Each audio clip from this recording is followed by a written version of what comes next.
ಇದ್ರಲ್ಲ ಆ ರೈತರೆಲ್ಲ ಒಂದು ಕೆಫಾ ಅಂದ್ಬಿಟ್ಟು ಗ್ರೂಪ್ ಮಾಡೋರು sir. Karnataka exotic fruit farmer association ಅಂದ್ಬಿಟ್ಟು ಅದಕ್ಕೂ ನಮ್ಮನ್ನ ಜಾಯಿನ್ ಮಾಡಿದ್ರು, ಮತ್ತೆ ಕರೆದಿದ್ರು ನಮ್ಮನ್ನ ಅಲ್ಲಿಗೆ. ಅವಾಗ ಎಲ್ಲ ಗ್ರೂಪ್ಗೆ ಜಾಯಿನ್ ಆದ್ರು 465 ಜನ ರೈತರವ್ರೆ ಸರ್ ಥ್ರೂಔಟ್ ಕರ್ನಾಟಕದಲ್ಲಿ. Very good. ಹಂಗಾಗಿ ಎಲ್ಲ ಬೆಳೆನೂ ಅದರಲ್ಲಿ ಅವರು ಆಗ್ತಾ ಇರ್ತಾರೆ. ಹಂಗಾಗಿ ಇವರು ನಮ್ಗೆ ಸಜೆಷನ್ ಮಾಡ್ತಿದ್ರು ಡ್ರ್ಯಾಗನ್ ಫ್ರೂಟ್ಗೆ ರಾಜ ಹಾಲಪ್ಪ ಅಂದ್ಬಿಟ್ಟು. ಅವಾಗ ಸ್ಟ್ರಾಬೆರಿ ಸ್ಟೇಟಸ್ ಹಾಕೊಂಡ್ರು. ನಾನು ಕೇಳಿದೆ ಅಣ್ಣ ನೀವು ಬೆಳೆದಿದ್ದೀರಾ ಅಂತ. ನಾನು ಬೆಳೆದಿದ್ದೀನಿ, ನೆಕ್ಸ್ಟ್ ತರಿಸ್ಕೊಡ್ತೀನಿ ಅಂತ. ಹಂಗಾಗಿ ಹೋದ ಸಲ ತರಿಸ್ಕೊಟ್ಟಿದ್ರೆ ಈ ಸಲನೂ ಅವರೇ ತರಿಸ್ಕೊಟ್ಟಿದ್ರು. Very good. ಒಂದು ಸಸಿಗೆ ಎಷ್ಟು ಖರ್ಚು ಬೀಳುತ್ತೆ ನಿಮಗೆ? ಇದು 15 ರೂಪಾಯಿ ಸರ್. ಓಕೆ. ಅಲ್ಲಿಂದ ಬೆಂಗಳೂರಿಗೆ ಬರ್ತದೆ ರೈಲ್ವೆ ಸ್ಟೇಷನ್ಗೆ, ಅಲ್ಲಿಂದ ನಾವು ಇಲ್ಲಿಗೆ ತಗೊಬರ್ಬೇಕು ಸರ್.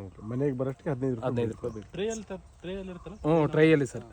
ಇದು ಈ ರೀತಿ ಈ ಸತಿ ಬಂದಿರೋದು ಟ್ರೈ ವಿತ್ ಕಪ್ಪು ಅಲ್ಲ ಐತೆ ಸರ್, ತೋರಿಸ್ತೀನಿ. ಕಪ್ಪಲ್ಲಿ ಬಂದೈತೆ ಸರ್ ಸಸಿ ಸರ್. Very good. ಸೊ ನಮ್ಮ ಕ್ಲೈಮೇಟ್ ಅಲ್ಲೂ ಬೆಳಿಬೋದು ಸ್ಟ್ರಾಬೆರಿ? ಬೆಳಿಬೋದು ಸರ್, ಮೈಸೂರು ಭಾಗದಲ್ಲಿ ಬೆಳಿಬೋದು ಸರ್. ಬಟ್ ಏನಂದ್ರೆ ಇಲ್ಲಿ ತುಂಬಾ ಜನ ಏನ್ ಹೇಳ್ತಾರೆ ಅಂದ್ರೆ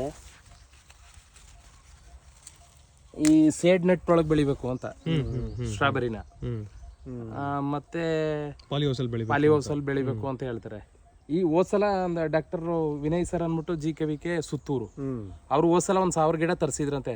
ಬಟ್ ಅಲ್ಲಿ ಸಕ್ಸಸ್ ಆಗಿಲ್ಲ. ಗಿಡ ಬೆಳೆದೈತೆ, ಹೂ ಬಂದೈತೆ, ಫ್ರೂಟ್ ಆಗಿಲ್ಲ, ಹಣ್ಣಾಗಿ ಸಟ್ಟಿ ಆಗಿಲ್ಲ. ಹಂಗಾಗಿ ಈ ಸಲ ಬತ್ತೀನಿ ಅಂದವ್ರೆ ಸರ್ ಅವರು. ಈ ಸಲನೂ 1000 ತರಿಸ್ಕೊಟ್ಟಿದ್ದೆ, ನಾನೇ ಫೋನ್ ನಂಬರ್ ಕೊಟ್ಟು.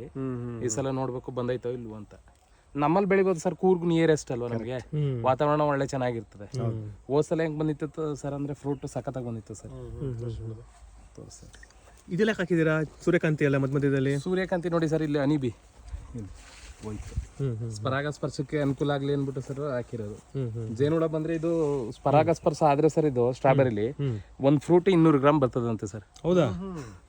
250 ಗ್ರಾಮ್ ಬೆಳೆದಿರೋರು ಅವರೇ. ಬಟ್ ಅದಕ್ಕೆ ನಾವು ಹಾಕಿದ್ವಿ, ಪರವಾಗಿಲ್ಲ ನಮ್ದು.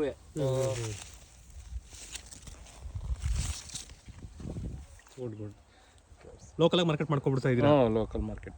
ಬಟ್ ಟೇಸ್ಟ್ ತುಂಬಾ ಚೆನ್ನಾಗಿದೆ. ಟೇಸ್ಟ್ ಸಕ್ಕತ್ತಾಗಿದೆ ಸರ್. ನಾವು ಹೊರಗಡೆ ಮಾರ್ಕೆಟ್ ಅಲ್ಲಿ ತಿನ್ನೋದಕ್ಕೂ ಹಣ್ಣಾದ್ರೆ ಫುಲ್ ಕಲರ್ ಬಂದು ಹಣ್ಣಾದ್ರೆ ಇನ್ನೂ ಟೇಸ್ಟ್ ಚೆನ್ನಾಗಿರ್ತದೆ ಸರ್.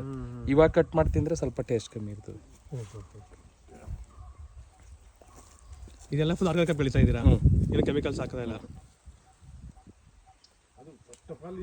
ಬೆಳೆದೇ ಚಾಲೆಂಜಿಂಗ್. ಆರ್ಗಾನಿಕ್ ಆಗಿ ಬೆಳೆದ್ರೆ ಗ್ರೇಟ್ ಅದು ನಿಜವಾಗ್ಲೂ. ತುಂಬಾ ಶ್ರಮ, ಆಮೇಲೆ ಮನೋಬಲ ತುಂಬಾ ಚೆನ್ನಾಗಿದೆ.